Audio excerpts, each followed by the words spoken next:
안녕하세요, 김PD입니다. 제가 오전에 짧은 영상을 좀 올렸죠. 오늘 좀 이야기가 길어질 것 같아서 인트로 영상 비슷하게 01편 해갖고 영상을 올렸습니다.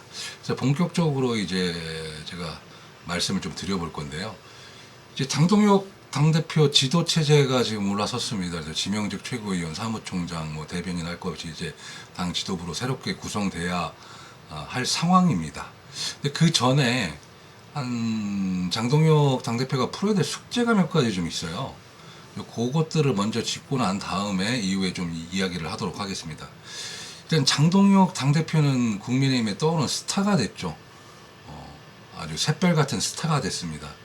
근데 아직까지 정치적 입지는 사실상은 그립감을 줄 만큼 큰 거는 아닙니다. 그러니까 일종의 별을 심은 것 같은 상황인 거죠. 이게 무럭무럭 자라나야 되는데, 처음에 장동혁 후보가 당대표 나왔을 때 승리를 예측하시는 분들이 아마 거의 없었을 거예요. 이 승리의 기반 원인은 선명한 메시지, 그리고 당원 여러분들의 여러 같은 지지. 근데 이 지지를 얻으면 사실 정치에는 이게 빚이 됩니다. 또 자기 한 말에 지켜야겠죠. 장동혁 당대표를 지지했던 분들 중에 강성 지지층이 상당히 많은 게 사실입니다. 그럼 이분들과 약속을 지켜야 되는데, 그 약속 중에 가장 큰 게 뭐냐면 이 내부 총질 세력, 이걸 어떻게 정리할 것이냐. 이게 쉬운 일이 아닙니다, 사실. 이것도 장동혁 당대표가 또 풀어야 될 숙제고요. 이 내부 총질 세력들 구분을 좀 해서 봐야 되는데요. 원외 세력과 원내 세력이 그러니까 원외 원내로 이렇게 나눠서 봐야 돼요. 이 원내도요, 지역구 의원, 그 다음에 비례대표 의원 나눠서 봐야 돼요. 이 비례 같은 경우에는요, 이 사실 어떻게 출당시키면 당이 손해입니다. 왜냐하면 비례대표 석이 이게 당을 내보내면 그 석이 본인이 사퇴하거나 이렇게 되면 이제 다른 분으로 교체가 되는데, 그렇지 못하는 상황이 벌어지기 때문에 윤리를 직권으로 열어서 어떻게 한다고 해도 이 당이 손해이기 때문에 원내에서 비례대표 참 정리하기가 정말 까다롭습니다. 사실 지역구 계신 분들은 아니 출당 조치 시켜버리고 거기 새로 공천하면 돼요, 다음번에.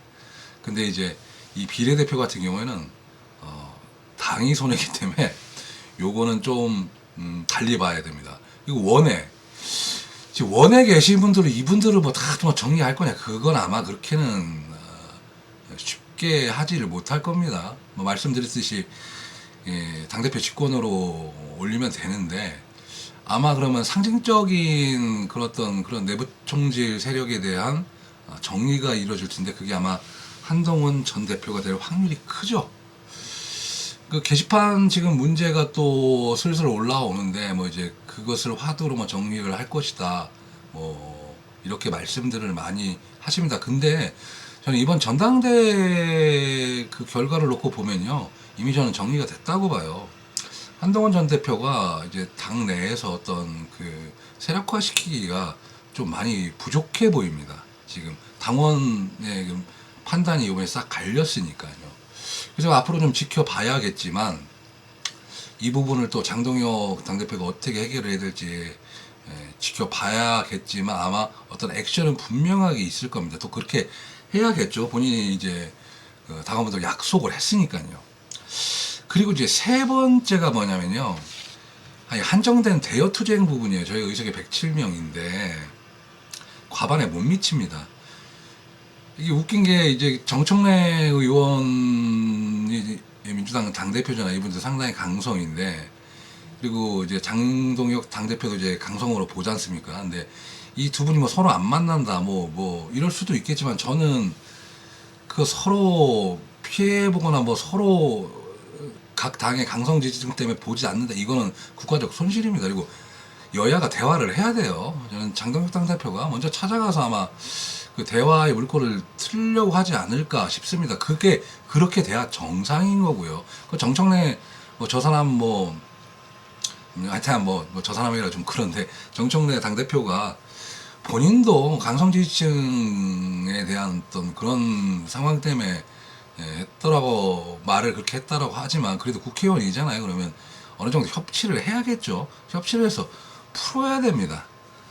이렇게 풀면서 우리가 나가야 되는데, 문제는 뭐냐면 이 107명의 의원 갖고 뭘 강성하게 어떻게 뭘 해결해 내기가 솔직히 지금 구조적으로 힘든 게 많아요. 그러면 이 투쟁은 어떤 방법으로 할 것이냐, 어떻게 국민들을 설득할 것이냐, 이것이 그 장동혁 당대표의 숙제 일 중에 하나입니다. 그리고 뭐 이제 또 여러 가지 또 뭐 얘기들이 많은데, 그런 문제는 다 차치하고, 그다음에 세 번째 요 부분은 제가 좀 확실하게 말씀드릴 수 있는 게 뭐냐면요, 인재 영입을 해야 돼요.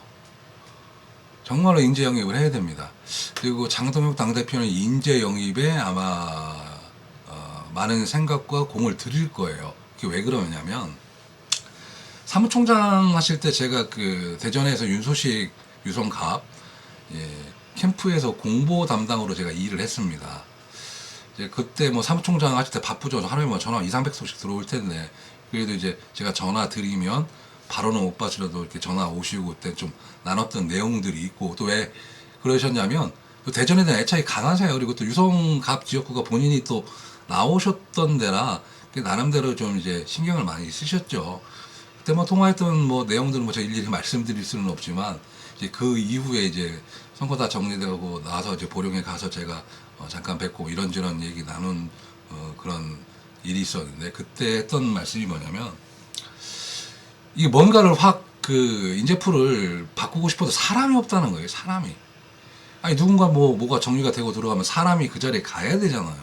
그럼 그럴 만한 사람이 없다는, 국민의 힘에 그 당시에도 그걸 몸소 겪었기 때문에 아마 이번 지방선거를 앞두고 인재 영입에 상당한 공을 들이지 않을까 싶습니다. 그리고 또 당내에서 또 발굴을 또 해내야 되고, 또 그건 그렇게 해야 선거를 또 이길 수 있는 어떤 그런 바탕이 되겠죠. 그래서 아마 인재 영입에 대해서 되게 신경을 많이 쓰실 거다, 이렇게 저는 예측을 좀 하고 있습니다. 그리고 오늘 또 본론적인 주제를 또 말씀을 드리겠죠. 과연 지명직 최고가 누가 될 것이냐. 저는 깜짝 인사가 나올 수도 있다고 봐요. 왜냐하면 본인도 이제 깜짝 인사로 거의 발탁이 된 부분도 있었겠고, 또 이번에 당대표 후보 나오신 분 중에 상대적으로 가장 나이가 젊잖아요. 그리고 이제 우리 당 국힘에 뭐 3선, 4선 하신 분들 같은 경우에는 또 좀 더 많으시고, 또 그리고 중진을 기용할 것 같지는 않습니다. 그러면 초재선 의원들을 기용할 가능성이 좀 커요. 초재선 의원들을. 그래서 이렇게 살펴보면, 이게 제 국민의힘 의원 목록인데, 이렇게 보시면 이제 재선, 초선 이렇게 나오는데, 초재선 의원들이 상당히 많습니다. 근데 어떤 분을 데려가실 건지, 뭐 지명직 최고위원 아마 원내에서 오시겠죠. 이게 저는 이 여러 많은 초재선 그 의원들 중에, 글쎄요, 뭐 성일종 의원님도 참 좋겠지만 성일종 의원님은 아마 안 데려가실 것 같아요. 뭐 같은 뭐 충청이고 뭐 하시니까. 그러면 좀 젊은 층에서 데려올 거라고 보면, 아직까지는 잘 모르겠어요. 근데 저는 개인적으로 이분이 당 계파가 별로 없어서요, 아마 안 될 확률이 큰데, 어디 가셨나?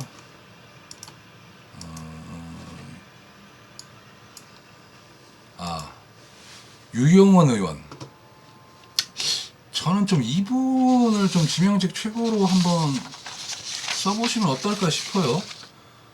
그 가장 큰 이유가 뭐냐면요, 장동혁 의원이 이제 법사위를 하셨고, 이제 국회 파견 판사, 뭐 행정 쪽 뭐 그런 일들, 뭐 이제 국회 뭐 행정 이런 것들은 상당히 잘 아시는데, 상대적으로 좀 국방 쪽 요쪽에 대해서는 조금 모르실 수가 있습니다. 물론 공군 중위로 전역을 하셨지만, 그 유영원 의원이 이 국방 전문 기자를 하셨고, 그리고 상당히 이 국방에 대해서 전문가예요. 그래서 이번에 계엄 사태도 그렇고, 좀 그 군에 대한 사기 뭐 이런 것들을 봤을 때 좀 어디가 제 희망사항입니다. 유영원 의원을 한번 발탁을 한번 해보는 것도 어떨까 하는 그 바람입니다. 그리고 또 하나는요. 저는 이 두 분 너무 안타까워요. 손소주 박홍준, 우리 청년 최고 나왔던 이 두 분이 어떻게 다 이제 떨어지셨는데, 이 둘 중에 한 분을 좀 살려주시는 것도 좀 어떨까 싶습니다. 물론 원하긴 한데, 아니면 뭐 당직에서 대변인이라든 이런 식으로 당직을 좀 주어서 말 그대로 고생했던 사람들에 대한 어떤 그런 충분한 뭐 어드밴티지 이런 것들이 좀 당내에서 좀 이뤄줬으면 좋겠어요.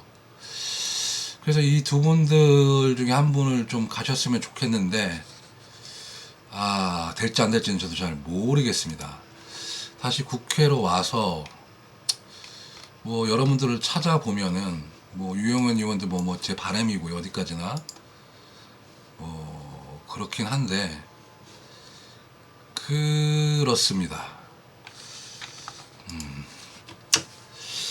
그래서 솔직히 뭐 지명직 최고위원은 본인께서 판단하시겠죠. 탕평책을 쓰지 않는다고 하셨으니까 분명히 이제 본인과 같이 발맞출 수 있는 인사를 정하겠죠. 그렇지만 아마도 뭐 초재선 쪽에서 나올 확률이 크다. 저는 이렇게 보고 있고요. 그다음에 사무총장도 상당히 이게 그 중요한 위치죠. 당의 살림을 다 맡아서 해야 되는 상황이니까요. 사무총장은 어떤 분이 될까? 아직 뭐 뉴스나 이런 보도에서는 확실히 어떤 분이 된다고 뭐 이렇게 나오는 상황은 없습니다만, 요거는 뭐 내일까지 한번 지켜보고, 제가 영상을 찍다 보니까 좀 오래됐네요. 사무총장은 이제 3편으로 밀겠습니다. 그리고 한 가지 더 얘기하고 싶은 게 충청 대망론인데, 아까 전에 제가 살짝 인트로 영상에 말씀을 드렸지만 이제 충청 대망론이 될 수밖에 없습니다. 왜냐면요, 장동혁 대표가 보령 서천인데, 또 웃긴 게 더불어민주당 정청래 의원도 이제 충남 금산 출신이에요. 이번에 그쪽에서 국회의원도 하셨고, 사실 이제 충남 금산이라는 데가 원래는 전북이었어요. 근데 김종필 총리 때 이제 충남으로 이제 넘어왔는데, 여하튼 간에 지금 양 당의 대표가 다 충청도입니다. 그래서 장동혁 당대표도 좀 충청에 대한 충청에 대한 좀 기대 심리가 있을 거예요. 그리고 충청에 저도 대전에 살고 있지만 충청도 사람들도 마찬가지고요. 그러니까 이제 그동안에 충청도 홀대론이 많았잖아요.